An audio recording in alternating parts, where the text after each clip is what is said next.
Hey guys, Brett here connecting from UbiCentral, and today I'm going to be counting down 5 things Watch Dogs 2 did wrong. Now, before we get started, I already did a 5 things Watch Dogs 2 did right video, so if you haven't seen that already, I'll have a link in the description down below. And one more thing, I just want to make this crystal clear, I liked Watch Dogs 2, it improved on a lot of things from the first game, but with that said, nothing is perfect, and Watch Dogs 2 is certainly not an exception. So here are 5 things Watch Dogs 2 did wrong. The villains. Now, I'm not going to talk about this too much as I already did in my story review, but basically, all the villains in this game are forgettable. Let's start with Lenny. She runs a rival hacking group named Prime 8. Now, for someone who is leading another hacking group, you would expect them to be in the game a lot, right?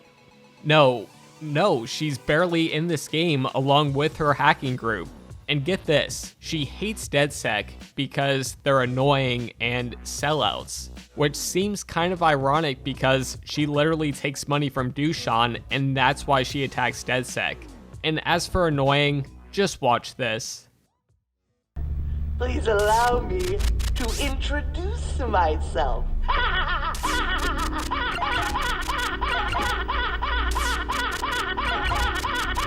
Oh, shut the fuck up! Another group that is against you are the Sons of Ragnarok. With Lenny, at least you remember her because, well, she's annoying. This group I honestly couldn't tell you anything about except they're bad guys and ride motorcycles. That's literally it. And as for the tech companies, they're mostly forgettable except Noodle, Titus for that one mission, and then there's Bloom. And that leads me into Dushan. I just don't find him compelling. He gets people to do his dirty work, and he never feels like a threat because of it. I talked about this in my review as well, but even in the ending of the game, you just arrest him, and that's it. He doesn't fight back, you don't try to kill him, it's pretty much like he's not even a villain. The lack of online at launch. Correct me if I'm wrong, but there is only 3 modes at launch: Invasion, Co-op missions, and Bounty Hunt. Now, don't get me wrong, I actually enjoyed all of these modes, but it simply wasn't enough to keep me entertained, especially since there was no PvP, no online races, or 4-player free roam lobbies. And yes, they're all in the game now through free updates, but the original Watch Dogs had all of this at launch. I was just disappointed to see so little at first because online is what normally will keep players coming back to the game.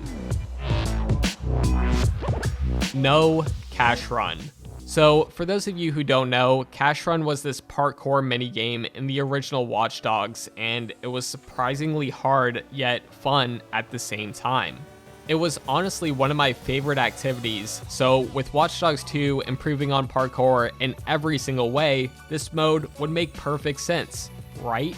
I really don't understand why this wasn't in the game because, well, it makes perfect sense. Parkour is so good in Watch Dogs 2, and a perfect way to get players to experience it would be through Cash Run. You could be jumping from building to building, doing backflips, and just moving through the world in style. But for some reason, it's not here, and I really can't understand why. Horatio's death. Now, I'm going to be honest, I really didn't like Horatio at the start of the game. He just felt forced. I didn't really start to like him until the Noodle mission where he finally got some screen time and wasn't off to the side. I was laughing throughout that entire mission, and once it ended I was like, wow, I actually want to see more of him. But unfortunately, right after he gets this one big moment, Ubisoft have him killed off. And I don't have an issue with him dying. What I have an issue with is he didn't get any character development until right before his death. So when he dies, it's not impactful because we just started learning more about him. I was more angry at the fact that he died, not upset. It's sad because he could have been a really good character if he had more screen time or another 2 missions at least. Ubisoft handled Clara's death perfectly and it was so impactful and emotional. Horatio really deserved better. And last but not least, we have the follower system. I could talk about this for hours, but I'll try to keep it short and simple. The idea of it is really cool, gaining followers and ultimately using them for more power. the execution of it is awful from a story perspective, and here's why. At the end of the game, you have millions of followers, so you would expect DedSec to be this massive group with a ton of supporters because, well, they are. But when roaming the streets of San Francisco, no one is wearing DedSec merchandise except you. And don't try to tell me no one would want to wear a DedSec shirt because of the CTOS or something like that. Because there is a mission where Satara and your followers are literally protesting. But other than that, there is really no sign of them except maybe the occasional protest in the open worlds. It's sad because when your follower count grows, it doesn't feel like you're making an impact. You have no connection to them either, which makes them feel even more useless. Satara even points out in a mission that she's been reading the DedSec forums. Well, where are they? Because I want to read those forums and see what DedSec followers are saying. I want to set up fan meetups, call the cops on my own fans, stuff like that. I want to have a connection with my followers.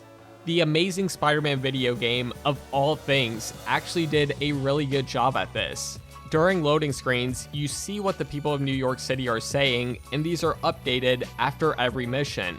This system would have been perfect for Watch Dogs 2, but unfortunately, they didn't even try with the follower system from a story perspective. Anyways, that brings us to the end of the video. Again, I just want to say I really enjoyed Watch Dogs 2, and I don't hate it. I'm just a fan who wants the series to improve, and I feel like these things could have been better. So hopefully Ubisoft watched this and takes some feedback from it. With that said, be sure to comment some things you want Ubisoft to improve on for the next game, and as always, thank you so much for watching, and I'll see you all later.